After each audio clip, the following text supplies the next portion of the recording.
प्रातः क्लास चल रहा था 16 जनवरी 1968।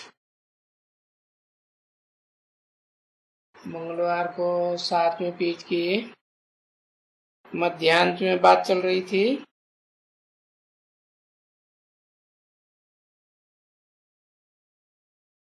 कि हम सो अभी ब्राह्मण हैं जो पहले देवता थे, अभी फिर पीछे फिर देवता बनेंगे।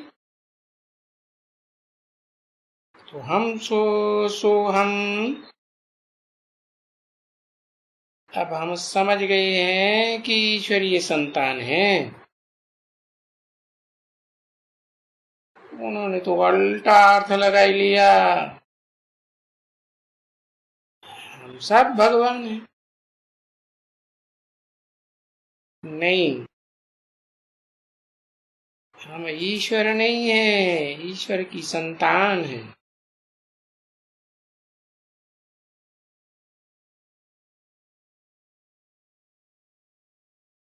पीछे हमारी डिग्री कम होती जाएगी,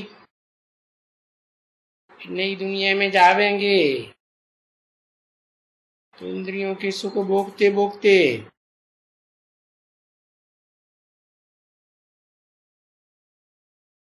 आत्मा शिथिल होती जाएगी।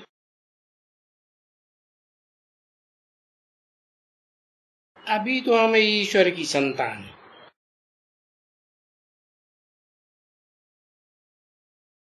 ईश्वर है ज्ञान सूर्य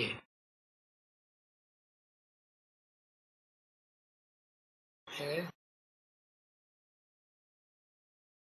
कलाओं से परे है सूर्य,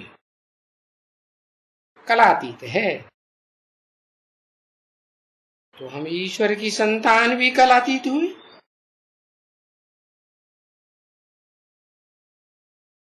अभी हम ईश्वर की संतान है तो कैसा सुख भोगेंगे?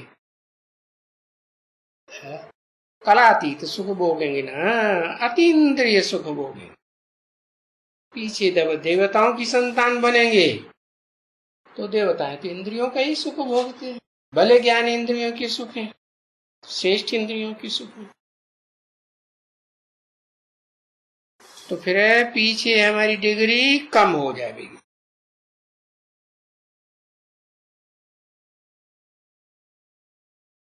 क्योंकि बाबा कहते हैं डिग्री कम हुई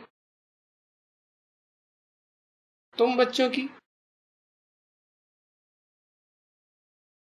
क्योंकि वहां तुमको नॉलेज थोड़ी ही है, और यहाँ तो तुम ईश्वरीय संतान हो तो तुमको नॉलेज है। और नॉलेज का जो रिजल्ट है पद है, वो तुम पाए करके सुखी हो जाते हो।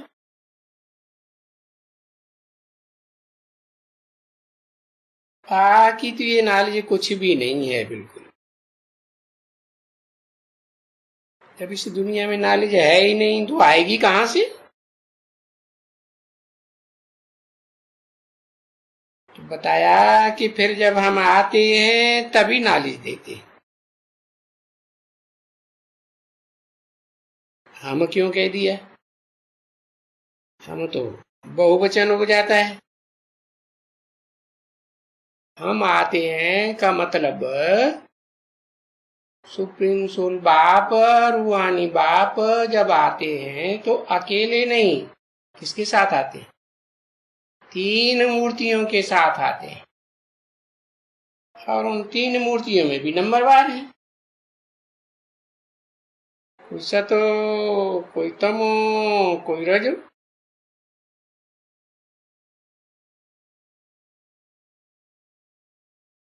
तो अभी तो ये नॉलेज है, जब तक हम हैं किस रूप में? बाप आते हैं तो कहते हैं मेरा विरुद्ध है, आप समान बना के जाऊंगा।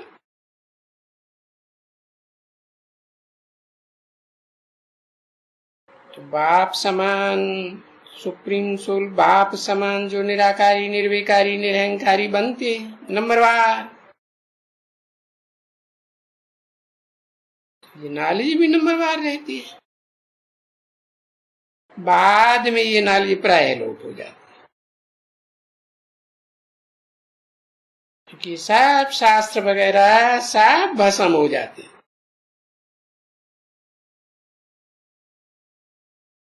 अभी तो तुम बच्चे जानते हो कि अंत में तो ये मंदिर वगैरह, मस्जिद गुरुद्वारे वगैरह कुछ भी नहीं रहेंगे।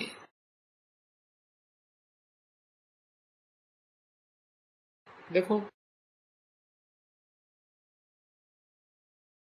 तुम बच्चे जीते जी देह से मरते हो,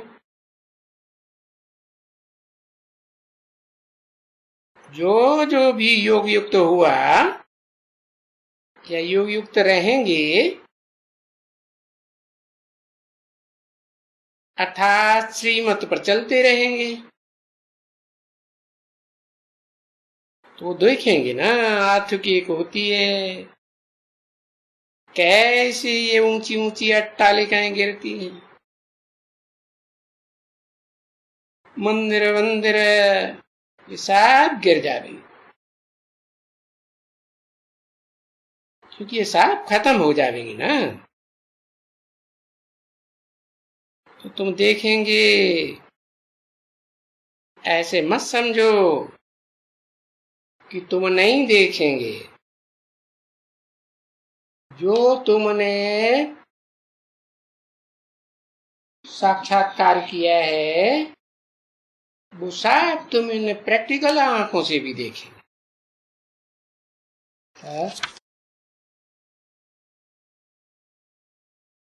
अर्थक्वेक होगी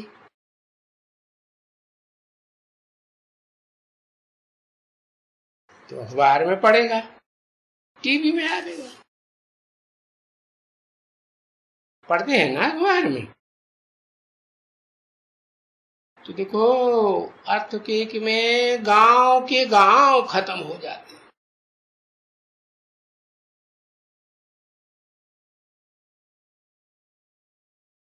पता नहीं पृथ्वी में कहां समा जाते।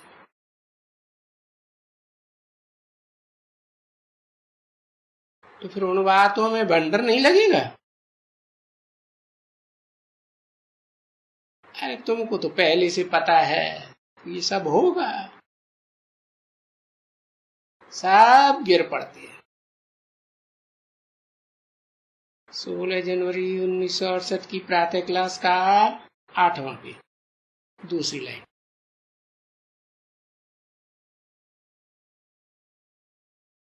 तो ये भी तो है। पूर्व कल्प में जब आए थे बाप, तो ये सब कुछ था थोड़े ही। बाबा समझाते हैं, अभी देखो ये बॉम्बे है, कि कितना इतना बड़ा हो जाता है। पहले पहले ये बॉम्बे इतनी बड़ी थी थोड़े ही। अरे ये समंदर को सुखाया है ना, है? वो तो स्थूल समंदर है। बेहद का समंदर कौन है? है? अरे इस दुनिया में बेहद समंदर का पार्ट भी तो बजाने वाला कोई है ना। वो तो कवियों ने अपनी रूपक अलंकारिक भाषा बनाई है। हाँ, कि जो मुकर्रर रथधारी आत्मा है, हीरो पार्टधारी, वही तो ज्ञान सागर है ना। तो जब बाप आते हैं, नॉलेज देते हैं, क्षेत्र और क्षेत्रज्ञ की, जान तो गए ना क्षेत्र क्या है। अर्जुन तेरा ये शरीर ही क्षेत्र है? तो ये ज्ञान सूर्य नहीं है, ज्ञान सागर है, अथाह ज्ञान सागर। तो लोग जब जान जाते हैं कि ये अथाह ज्ञान का सागर है, अकूट ज्ञान का भंडार है और साकार में भी है, तो उसका संग का रंग लेने की कोशिश करेंगे या नहीं करेंगे? हाँ, इंद्रियों से भी संग का रंग लेने की कोशिश करेंगे या नहीं करेंगे? हाँ, ये है श्रेष्ठ आत्माएं। जो देव आत्माएं कही जाती हैं उनकी बुद्धि में बैठ जाता है जल्दी। बाप इशारे से समझाते हैं तभी बैठ जाता है। क्या? कि श्रेष्ठ ते श्रेष्ठ तो सुख है ज्ञान इंद्रियों का सुख है। तो वो ज्ञानेंद्रियों के आधार पर संग का रंग लगाएंगे, श्रेष्ठ बनेंगे, या भ्रष्ट इंद्रियों का संग लगाते रहेंगे? है? नहीं लगाएंगे ना, न मनसा में, न वाचा में, न कर्मणा में।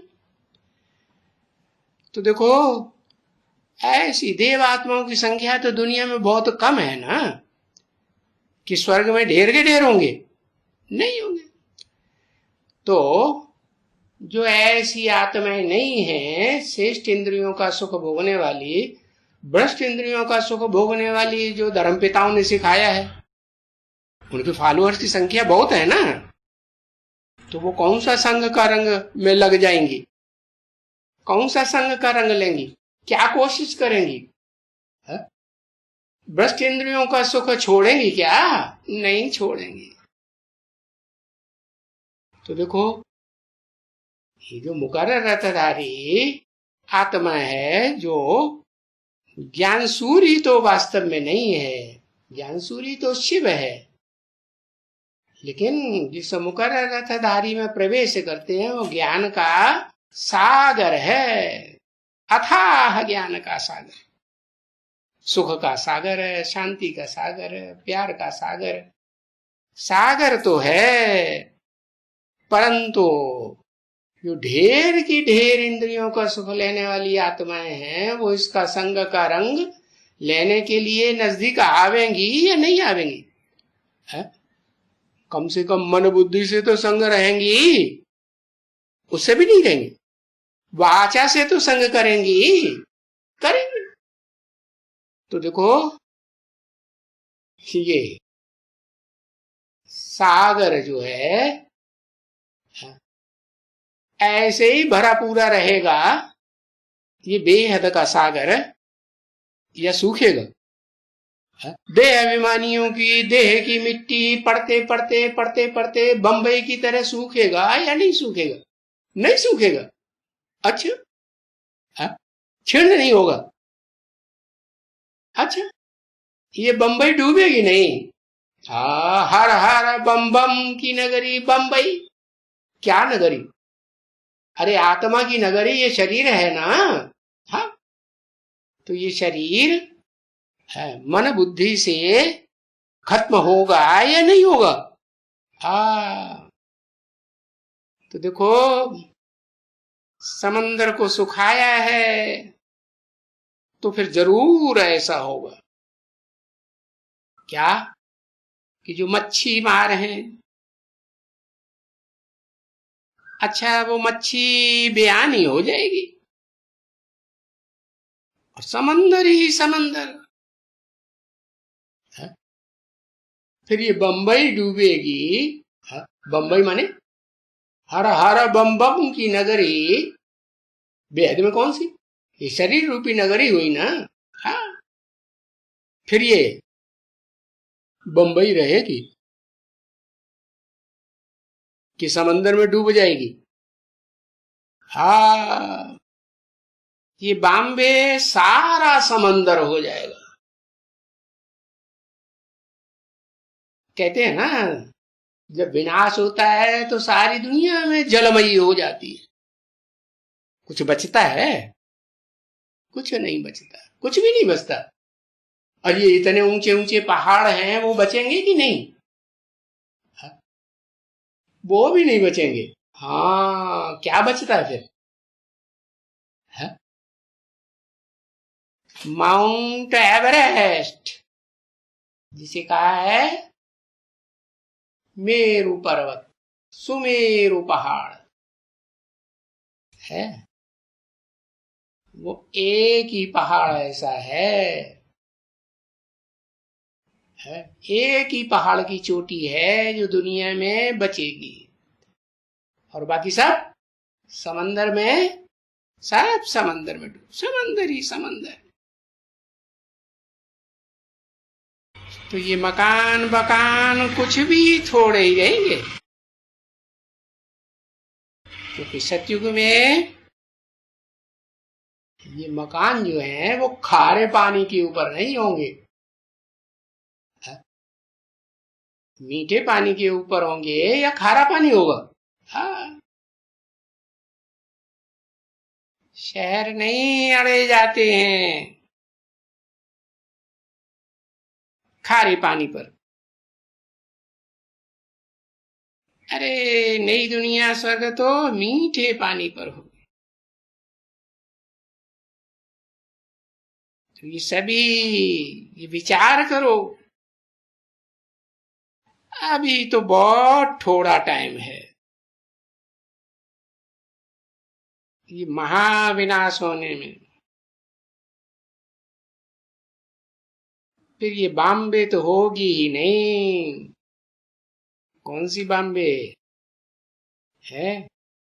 ये 5 तत्वों की बनी हुई दुनिया है ना। शरीर भी काहे से बना हुआ है? 5 तत्वों से बना हुआ है ना। ये रहेगा? हाँ, 5 तत्वों का, जड़ तत्वों का ये शरीर नहीं रहेगा। है क्या हो जाएगा? है लाइट का हो जाएगा या नहीं? है जैसे वो सूक्ष्म शरीरधारी होते हैं, फरिश्ते भी होते हैं, दुखदाई भूत प्रेत भी होते हैं, तो वो दिखाई देते हैं इन आंखों से। इन आंखों से देखने की चीज नहीं है। तो ये समंदर वो ऐसी एक ही उछाल मारेगा, ज्ञान जल की फटाफट खलास। तो देखो ये ज्ञान सागर फिर क्या करते हैं। ये इतने सब देखो, अरे दुनिया का मैप तो देखो। है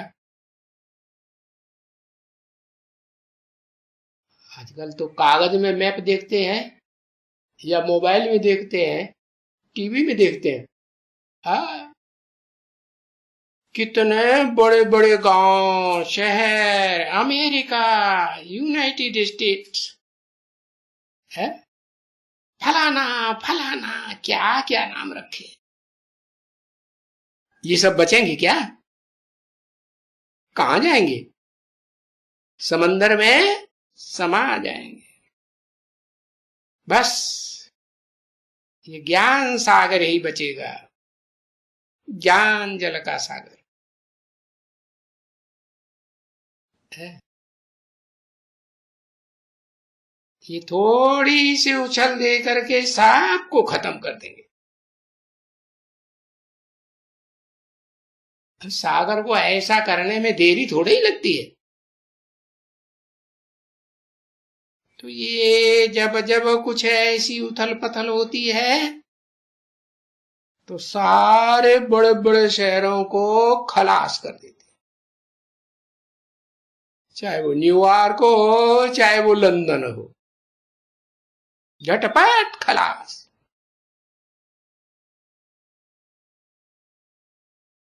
तो अभी देखो ये प्राकृतिक उपद्रव होते हैं, मानवीय उपद्रव होते हैं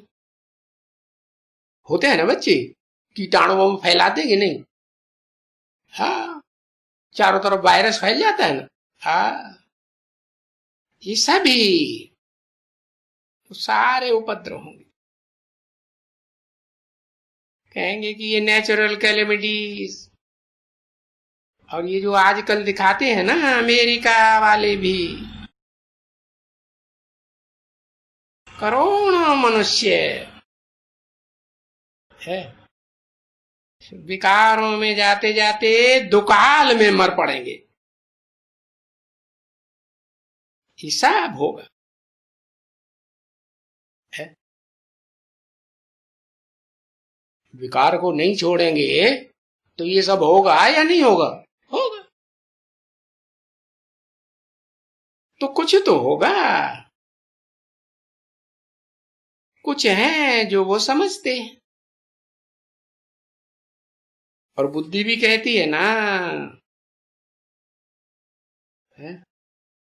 जब ये नेचुरल कैलेमिटीज आती जाएंगी, अकाल पड़ता जाएगा, दुकाल पड़ता जाएगा, अतिवृष्टि होती जाएगी, है? तो ये फिर अन्न कहां से आवेगा? है?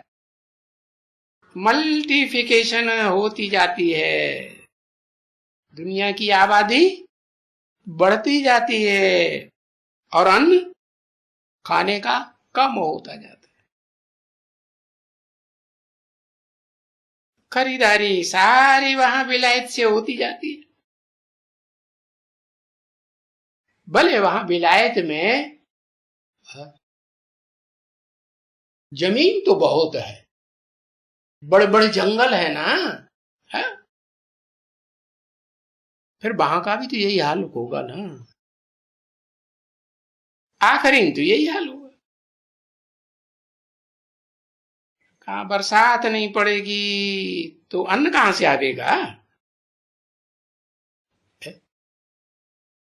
बेहद की बरसात कौन सी है और बेहद का अन्न कौन सा है? पहले तो ये ब्राह्मणों की दुनिया में शूटिंग हो। कौन सी बरसात? ज्ञान जल की बरसात नहीं होगी। जब ज्ञान जल की बरसात भी नहीं होगी तो ये अन्न कहां से आवेगा? अन्न खाने से ताकत आती है ना, कि ज्ञान जल पीने से ताकत आ जाएगी? है? ज्ञान जल पीते रहो तो ताकत आएगी? नहीं।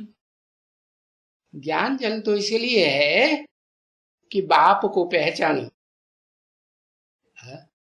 आत्माओं के बाप को भी पहचानो और इस मनुष्य सृष्टि के बाप को भी पहचानो, और उसको याद करेंगे तो आत्मा में ताकत आएगी ना, है? तो ये अन्न है याद का।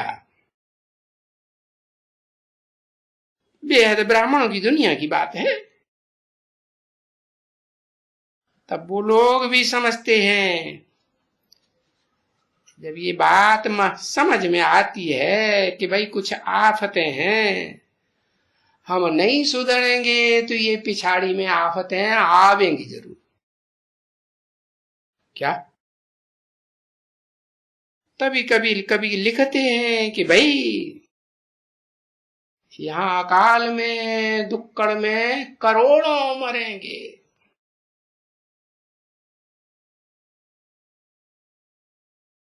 विलायत के लिए कहती है। विलायत से तो पहले यहां ही है। धन की पैदाइश, अन्न की पैदाइश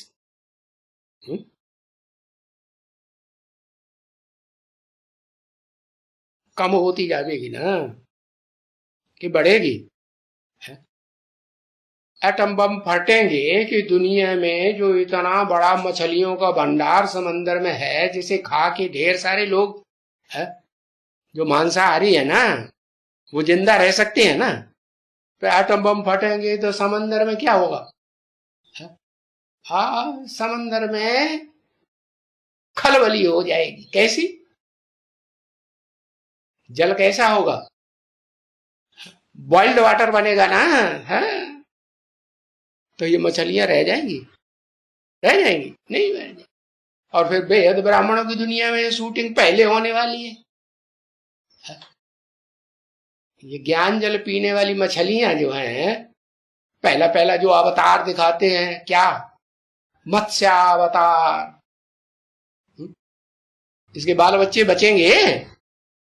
सब खलास।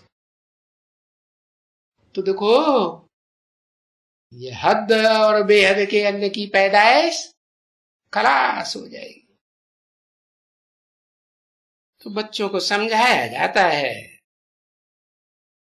कि जब तुम अपनी याद में रहेंगे, है, तो गाया जाता है ना, तुम्हारी याद से ऐसा रिजल्ट आवेगा क्या, मिरुआ मौत मलू का शिकार।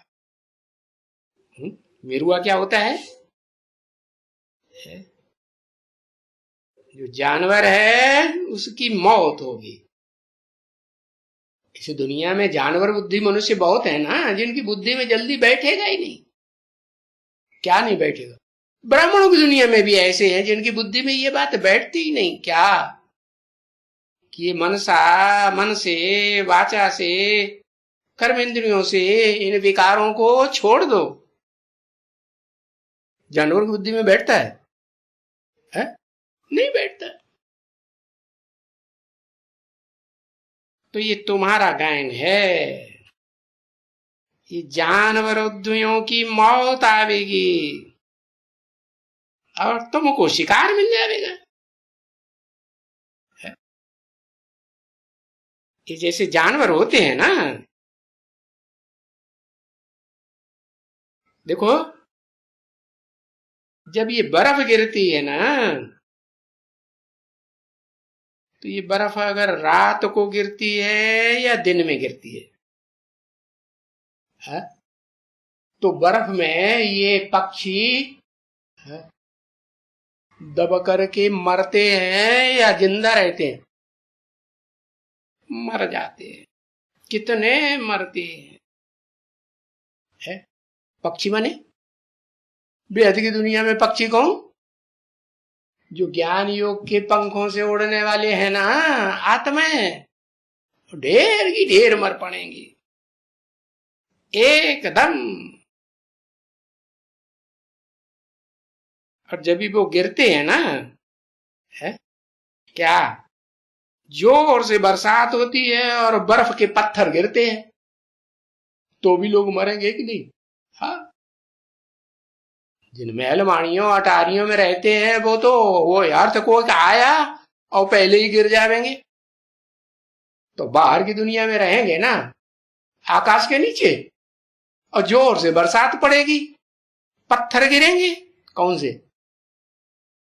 बर्फ के पत्थर गिरेंगे, तो क्या हाल होगा?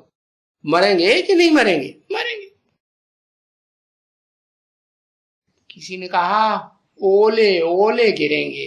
हाँ, ओले कहते हैं। क्या कहते हैं? तो ये तो वो बहुत तूफान लगेंगे बर्फ के। क्या तूफान आता है ना तो बरसात भी लाता है ना, जोर से बरसात आती है और बर्फ के पत्थर गिर पड़ते हैं। तो ये नेचुरल कैलेमिटीज होंगी अनेक प्रकार की, बाहर की हद की दुनिया में भी और बेहद ब्राह्मणों की दुनिया में भी जोर जोर से नेचुरल कैलेमिटीज होंगी। यहां कौन से पत्थर हैं बर्फ के? है कि नहीं? क्या? अरे पुरुषार्थ की ठंडी आएगी, है? तो क्या होगा? अरे बरसात होती है जोर से तो फिर बाद में ठंडी आती है कि नहीं? हाँ, तो जब जोर से ठंडी आती है और बर्फ गिर जाती है ढेर की ढेर, तो सब मरेंगे कि नहीं मरेंगे? सब दब कर मरेंगे, सब खत्म हो जाएगा। नहीं तो बुद्धि कहती है कि भला भी कलयुग में इतने हैं, है? कितने कितने 500-700 करोड़ है। और सतयुग में कितने होंगे? देवताएं 33 करोड़ गाए जाते हैं। लेकिन देवता धर्म की आत्मा ऐसी तो नहीं है कि सब स्वर्ग में आ जाती है। स्वर्ग माने सुख।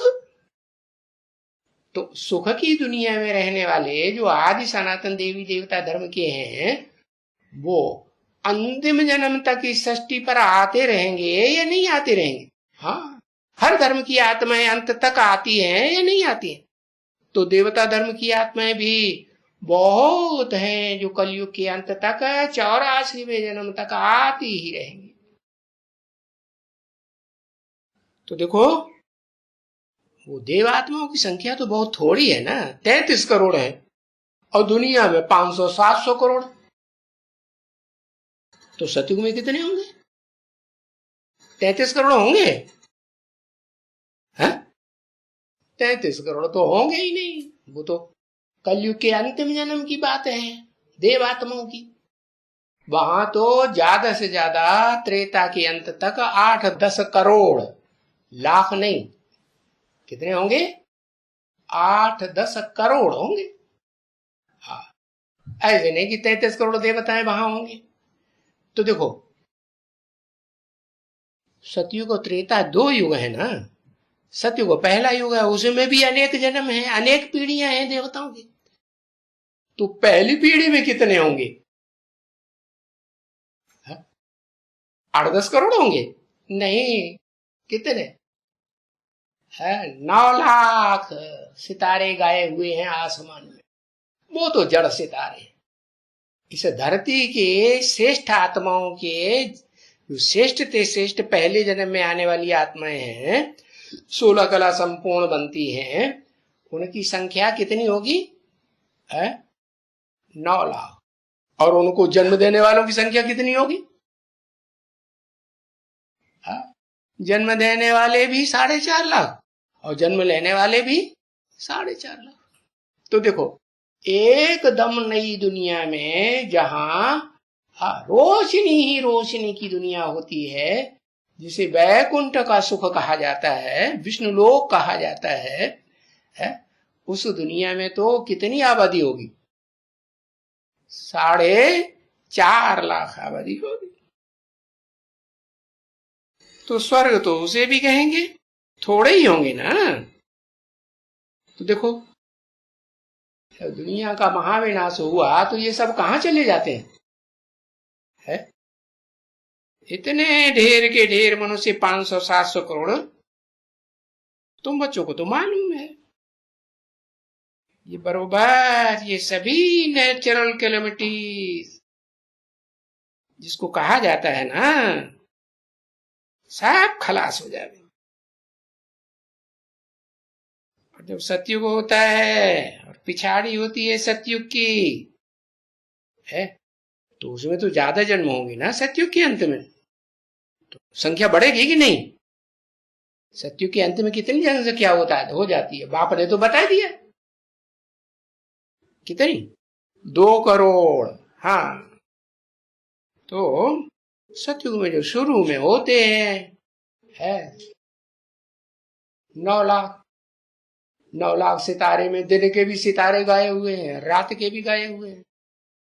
रात के सितारे चंद्रमा की रोशनी में पलते हैं और दिन के सितारे सूर्य की रोशनी में पलते हैं। अंतर क्या है?